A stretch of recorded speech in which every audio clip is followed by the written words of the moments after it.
Bienvenue, chers spectateurs. Ici, nous allons au-delà des titres pour vous offrir une perspective éclairante sur l'actualité politique africaine. Aujourd'hui, nous plongeons au cœur des dynamiques qui façonnent notre continent.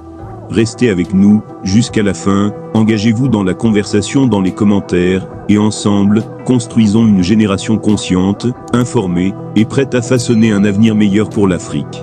Côte d'Ivoire, scandale financier qui éclate dans le pays.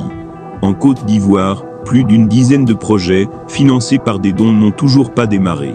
Un rapport de la Cour des comptes évoque un montant de plus de 30 milliards volatilisé. Une information qui a déclenché la polémique en Côte d'Ivoire. La Cour des comptes a révélé que 14 projets, financés par des dons n'ont toujours pas démarré. Se posent, dès lors, des questions sur la gestion des fonds publics dans ce pays ouest-africain. Le journal ivoirien L'Infodrome reprend que les projets financés sur dons au cours de l'année 2022 ont été exécutés à hauteur de 39 852 795 628 CFA, soit un taux d'exécution de 47,4%. Seulement, le média ivoirien souligne que ce montant est bien en deçà des 84 116 711 159 CFA prévus. Selon le rapport de la Cour des comptes, 14 projets financés sur dons n'ont connu aucun début d'exécution. Lesquels projets sont financés à hauteur de 34 244 907 000 CFA. Et le média de révéler que ce scandale financier implique plusieurs départements ministériels. Sont concernés le ministère de l'Éducation nationale et de l'alphabétisation, le ministère de la Santé, le ministère du Commerce et de la promotion des PME, de même que le ministère de l'Environnement et du Développement durable. Le rapport de la Cour des comptes identifie des irrégularités dans les dépenses d'investissement sur financement extérieur en 2022, avec une exécution très éloignée des prévisions.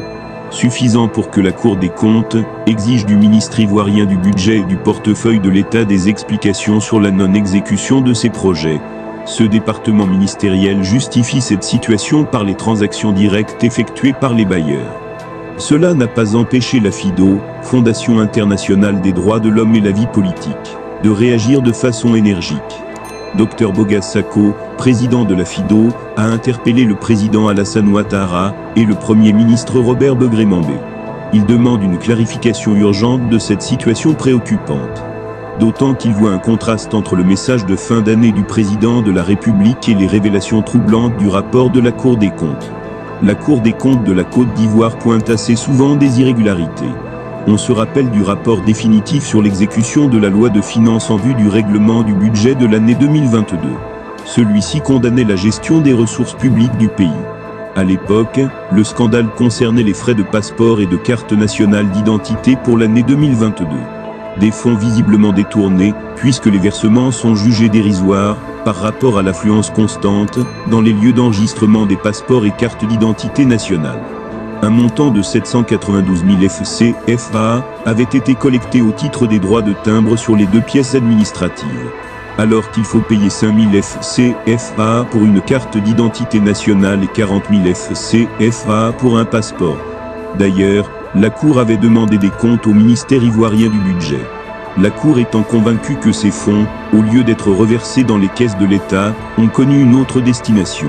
Somalie, un hélicoptère de l'ONU s'écrase. Des passagers présumés otages pour les Nations Unies ont indiqué ce mercredi que l'un de leurs hélicoptères s'était écrasé à l'atterrissage en Somalie et que des passagers pourraient avoir été pris en otage par les islamistes radicaux Chebab. Selon un mémo interne de l'ONU vu par l'AF, l'incident s'est produit dans un territoire qui serait sous contrôle du groupe islamiste Chebab et 6 passagers pourraient avoir été pris en otage par les djihadistes, même si cela ne peut être vérifié de manière indépendante, est-il écrit dans ce mémo. Un passager a été tué dans des circonstances floues, tandis que 2 autres ont réussi à fuir vers des lieux inconnus, poursuit-il. Le personnel était constitué de sous-traitants, et non de membres du personnel de l'ONU, et l'on mentionne une personne de nationalité somalienne. La nationalité des autres personnes à bord n'a pas été précisée. Tous les vols des Nations Unies ont été temporairement suspendus dans les environs jusqu'à nouvel ordre, indique le mémo. Sollicités, des responsables du gouvernement somalien n'ont pas répondu à ce stade.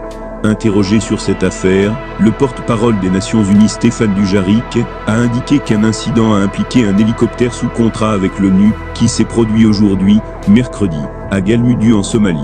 Selon une note séparée envoyée à une agence onusienne en Somalie consultée par l'AF, un tragique incident concernant le crash d'un hélicoptère s'est produit à Galmudug, mais aucun personnel de l'ONU n'était à son bord. Les Chebabs combattent depuis plus de 16 ans le gouvernement fédéral somalien, soutenu par la communauté internationale.